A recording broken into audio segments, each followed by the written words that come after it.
আসসালামু আলাইকুম। শিউলিস কিচেন আপনাদের সবাইকে স্বাগত। আজকে আমি একটা রেসিপি নিয়েছি। রেসিপিটা হচ্ছে কলিজা ভুনা। এখানে আমি কলিজা নিয়েছি। এটা হলুদ আর লবণ দিয়ে আমি সিদ্ধ করে নেব। সিদ্ধ করে নেওয়ার পর আমি পানিটা ঝরিয়ে নিব।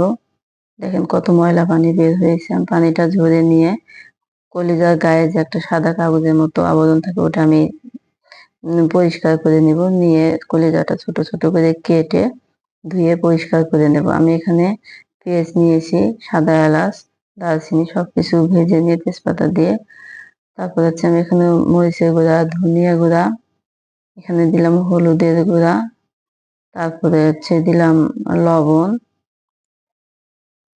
তারপরে দিলাম আপনি জিরা বাটা, এখানে দিলাম রসুন বাটা, আদা বাটা, সবকিছু দিয়ে আমি মশলাটা একটু কষিয়ে নেব। একটু পানি দিব। পানি দিয়ে আমি মশলাটা একটু কষিয়ে নিব। মশলাটা আপনারা ঢেকে কষিয়ে নেবেন, কারণ ঢেকে রান্না করলে সব খাবারই অনেক স্বাদ হয়, অনেক ভালো লাগে। যাই হোক, আমি এখানে দেখেন কলিজাগুলো ছোট ছোট করে কেটে নিয়েছি। আপনারা এভাবে কেটে নেবেন। আর মশলাটা কষানো হয়ে গেছে, আমি কলিজা দিয়ে দিব। এখন কলিজাটা দিয়ে আমি কিন্তু খুব ভালোভাবে কষিয়ে নেব, কারণ কলিজাটা যত কষাবেন তত কিন্তু স্বাদ হবে। আমি বারবার ঢেকে দিয়ে আমি কলিজাটা ভালোভাবে কষিয়ে নেব। আমি আবার ঢাকনাটা উঠায় আবার একটু নেড়ে চেড়ে দেব।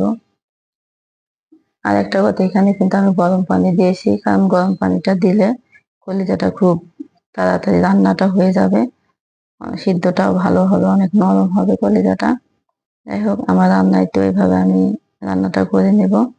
আর একটা কথা, এখানে কিন্তু আমি রান্নার শেষে জিরা, সাদা এলাচ ভেজে নিয়েছি, ওটা কিন্তু আমি রান্নার শেষে দিয়ে দিব।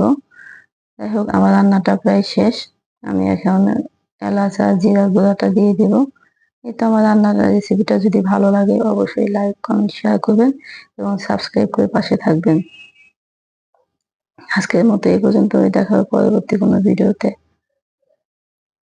আল্লাহ হাফেজ। আসসালামু আলাইকুম।